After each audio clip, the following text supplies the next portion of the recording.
Yeah, so if wala kang budget talaga in creating a website and then you're planning to have a website on your portfolio, gusto mo magkaroon ng portfolio, pwede mo tong gamitin to na strategy using ChatGPT.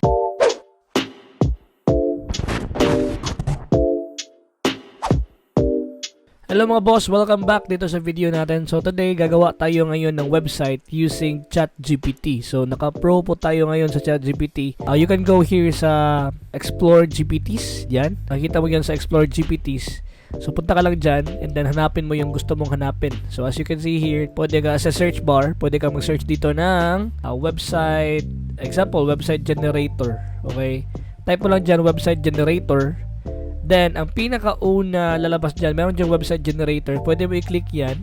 Okay, pag maklik mo na ngayon, you're now going to create start chat. Okay, pag mag-start ka ng chat, it will ask you a lot of things. No? Website generator, create a website in seconds, generate design, write code, or write copy for your website powered by B12. Okay, ito yung email nila. So, dito may mga instruction dito that you can do. Okay, may mga build and host a website, a launch-ready website, generate website with sentence, how to use website generator GPT. So, in this case, gagawa tayo ng website na create a launch-ready website. But, of course, kailangan natin ng content. Now, in order for us to do that, kailangan muna natin na gagawa tayo ng content. Okay, so, pwede tayong gagawa dito ngayon sa UChat. Okay, kasi yung app na na-install mo kanina, nandito na yan sa gilid. Like for example here, dito na website generator, nandiyan siya. So all you have to do is go here sa new chat. Then dito, lagay mo lang dito ang panibagong website mo. Okay? The good thing about ChatGPT is that you can create or you can prompt yung Tagalog. So, let's say for example, gagawa ako ng website for my portfolio. Let's say for example, my portfolio ka as someone working as an online freelancer, whatever your portfolio. In this case, ang gagamitin natin is portfolio ng pagiging isang Facebook ad freelancer. Okay? Gagawa ako ng portfolio for my para sa Facebook ad services ko. Okay, gagawa ako ng website for my portfolio. Make me a content. Okay? My name is Boss Jake TV. Okay? Tapos, the description is I've been doing Facebook ads since 2017. I can do ads from the ground up. Okay, for example, elaborate this. Lagay ko elaborate this, creating campaign. Yan, making ad sets, making ad copies, and scaling patterns, targeting strategies. Okay, targeting strategies by custom audiences or look-alike audiences, etc.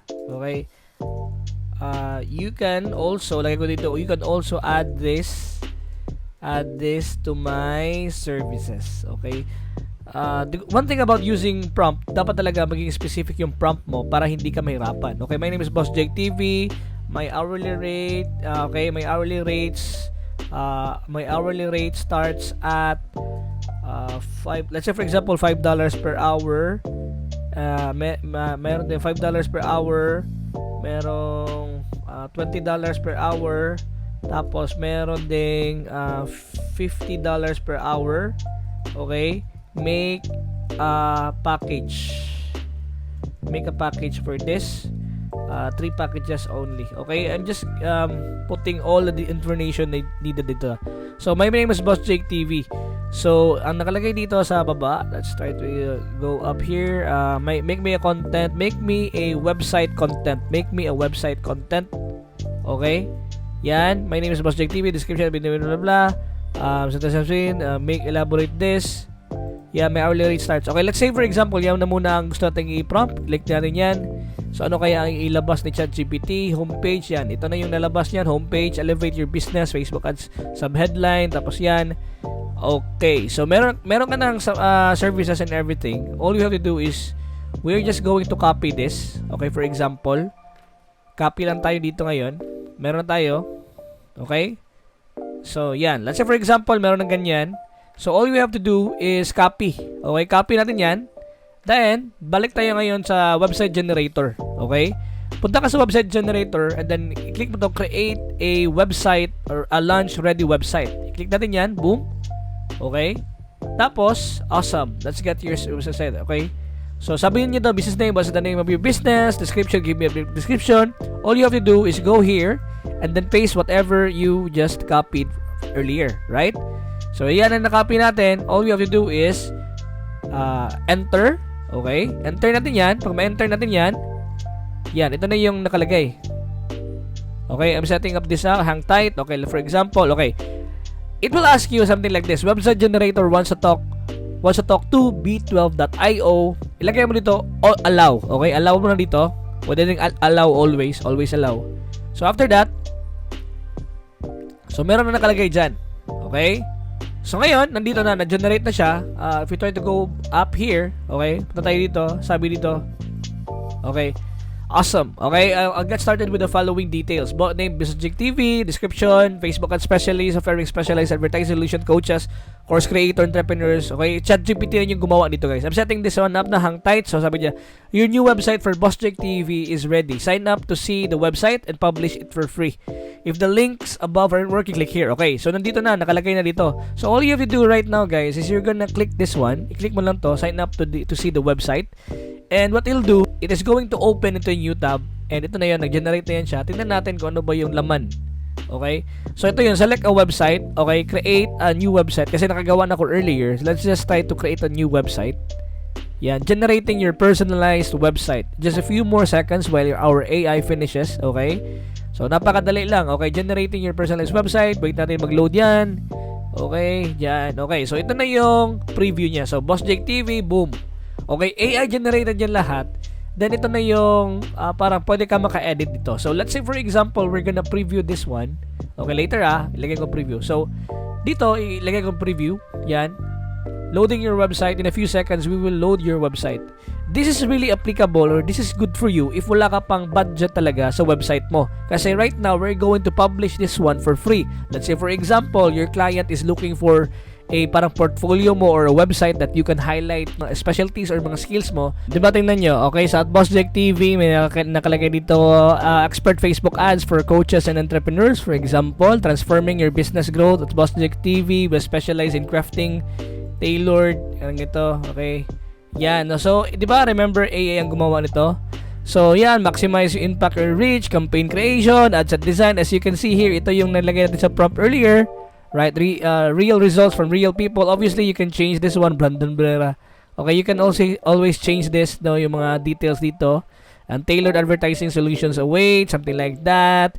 And yeah, and the good thing about this, okay, pwede kang example, if you have a message here, let's say for example, your client will send, kung gusto sila mag-inquire about your services, they can just basically put their names here, and then email address, and phone number, and then send you a message. What it'll do is that, once you open up your email, makita mo rin dito yung mga messages nila. You can also change this, for example.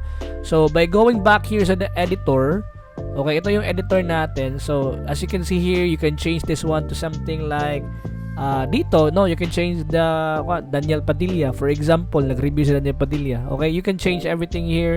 You can change the picture. Pwede mo ilagay dito as artist. Yan, lahat nandito pwede mo talagang i-change. Okay? Ano ba?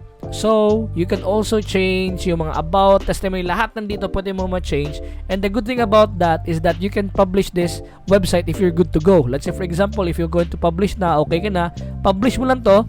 Tapos nakalagay dito, publish website. You are about to publish your website to boss-jake-tv.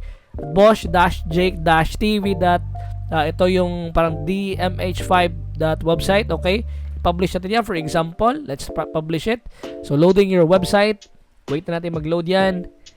Napakadali, napaka-exciting talaga ng basta may bago kang website. Okay? Ito na yun siya. Okay? Yan. So, if you're going to go here, let's say for example, we're gonna copy this for example, and then punta tayo ngayon, guest profile. Then dyan, save natin yan. Ano bang lalabas dyan?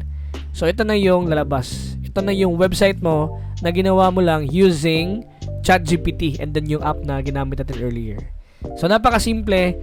Dito may nalumabas na DMH5 kasi may nakagawa na ako ng website earlier about Boss Jake TV. Pero pag panibago yan siya, obviously mawala to.